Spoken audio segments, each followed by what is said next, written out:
Carlo, 86 Mustang here at Lights Out, running X275 and Carolina No Time small block boost. It's a 5.4 mod motor. We run 80mm for X275 and then also run a 94mm for Carolina No Time.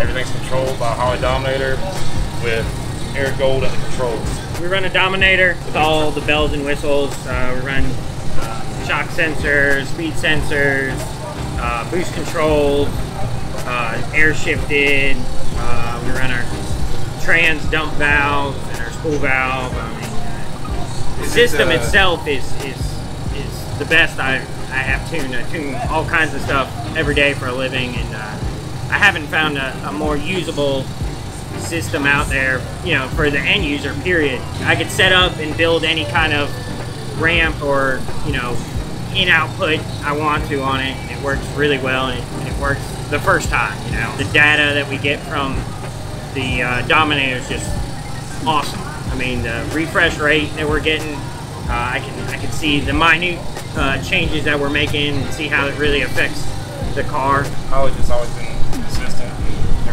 Everything works as it should. Yeah, it's been a real reliable system. Tech Sport has been like awesome. We've really been able to step up our game, especially last year. You know, we were able to go low 40s at, you know, low 160 mile an hour consistently.